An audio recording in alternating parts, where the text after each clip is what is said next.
The sitting in silence and recognizing yourself to be the silence, and everything else to be but a mental projection. Everything. Basically, the mind has two aspects to it. As the space itself, it is the awareness aspect, or the cognizance aspect, the consciousness aspect. Now, as the contents, it is the what we would generally simply call mind aspect, or the thinking mind.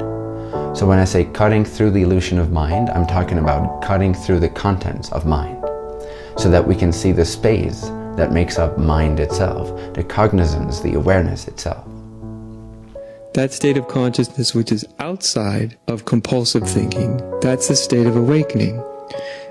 That's the state of enlightenment, but it's actually just a state. That's why they call it pure consciousness. It's just pure. It's just pure perception, pure awareness. No compulsive labeling. So most human beings, we have to label everything, right?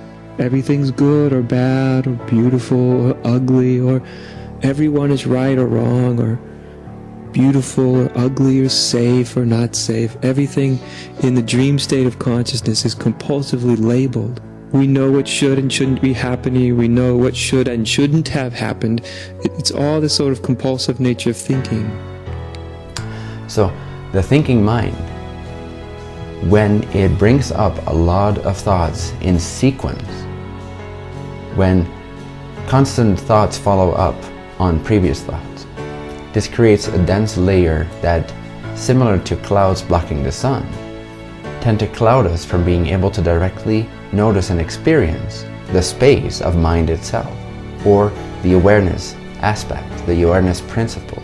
So when we cut through the illusion of mind, what we're literally doing is we're breaking up that chain, that sequence, so that the density of that clouding principle of the thinking mind becomes penetrated.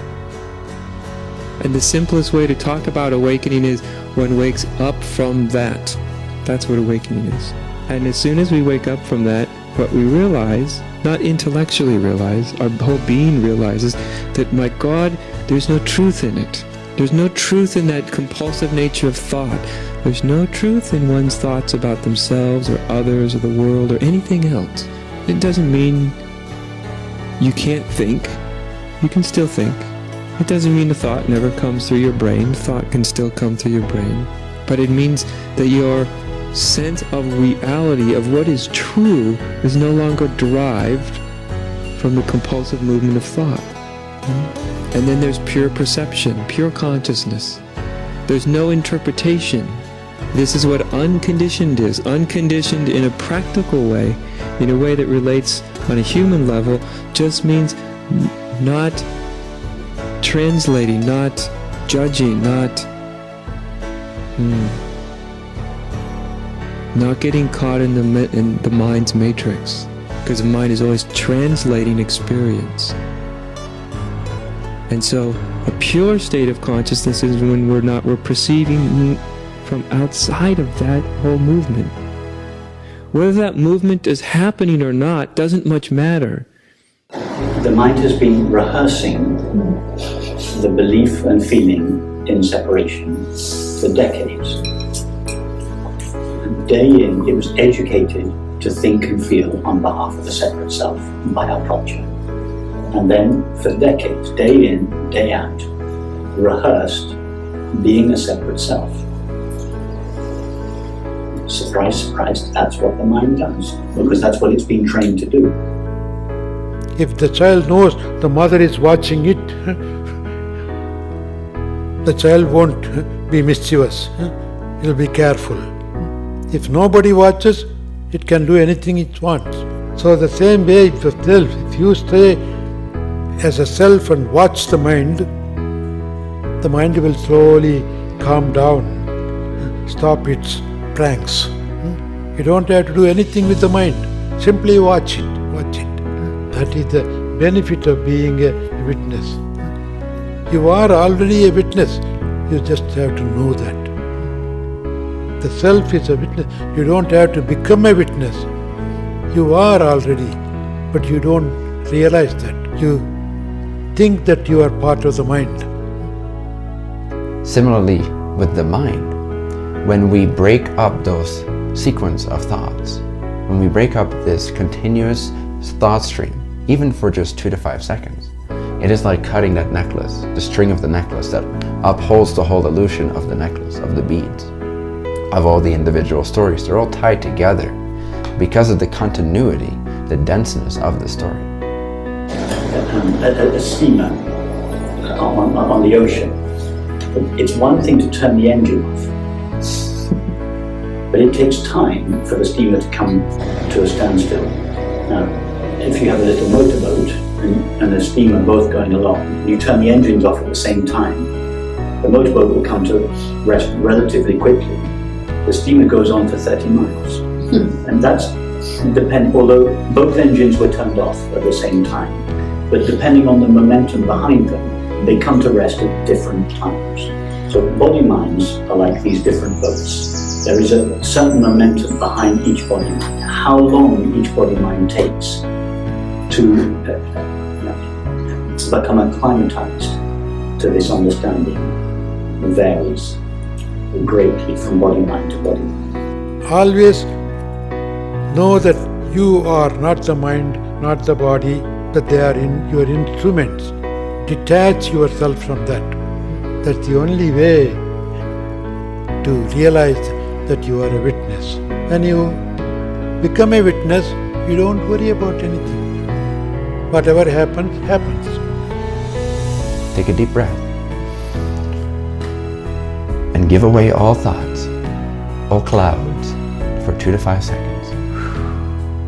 And in those 2 to 5 brief seconds, notice awareness.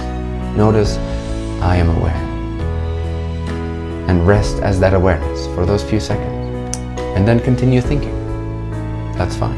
Continue referencing things. Well, once it's been truly seen through, it doesn't make any sense either to act and relate on behalf of a separate self, or indeed to relate to a separate self in somebody else. You want to relate to who they truly are, even if they are acting like a separate self and doing all the usual defense mechanisms and games that egos play with each other. You don't want to play that game anymore. You want to relate to who they truly are. So just and as you say, it's easy in congenial circumstances when everything is going your way. And like now, it's one reason why these kind of events are provided. It's easy. We don't have to give our attention to anyone or anything else. It's relatively easy to know ourselves as this ever-present, unlimited awareness. Then when we go outside, as soon as we step outside, something happens, and then we go to work or back to our families or whatever it is, it gets more and more difficult. You work with the mind. Make the mind a little clean. Blessed are the pure in heart. Make it pure. Get rid of all the impure thoughts first. And then it's easy to get rid of the pure thoughts also. Because one time you should become thoughtless. Sometimes you say, oh, he's a thoughtless fellow. I'm happy about that. If you become a thoughtless fellow, you are a Jivan Mukta. But to become thoughtless, you have to make the mind having good thoughts first. Use the good thoughts as a sort of catalytic agent to get rid of the bad thoughts. And so the more often you break this chain of continuity, the more the illusion of mind will crumble and fall apart right in front of your eyes and reveal more and more and more of the ever-present sunlight that is yours. Is it a fact all the content of your mind was gathered from outside?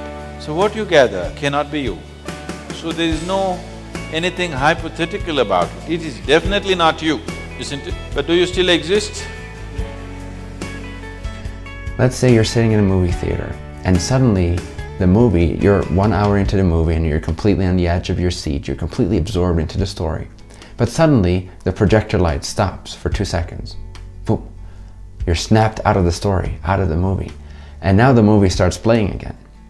But there's a slight difference from before those 2 seconds of the movie not working, not being projected onto the screen. The difference is that now you know you're watching a movie. Now you remember that the screen is there, regardless of the images that are projected onto it. Just seek what is not you, let's keep it aside. If you keep all that is not you, what is you must remain, isn't it? What is not you, if it is removed, what is you must remain, isn't it? Where will it go? And then you can't believe in your trouble, in your drama as much anymore as you could before. Because now you know it's fake. Now you know it's self-projected. Now you know it's an illusion.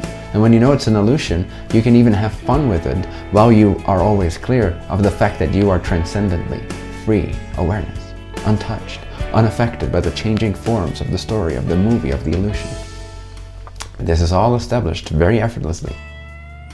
You possess the mind. You are not the mind. Like my car, my home, you don't become the home and car. You are the owner of the car and home. The same way, my body, my mind, we say that. That means you are completely different from that. But at the same time, you say that, you don't mean that. That's the problem, because you don't realize it. It's the relief you feel when you notice that the things you were stressed about are nothing but illusory projections, and that who you truly are is always already effortlessly here. You can rest in it, you can abide as it, and you don't need to worry about the coming and going of experiences, because you are timeless, you are eternal, you are changelessly free awareness, no matter what happens. So, this simple Isa Kriya is about keeping aside whatever you are not. What you are, I will not talk about it. I don't want to make a statement about you. What you are not, we want to remove. What you are, let's find out what you are.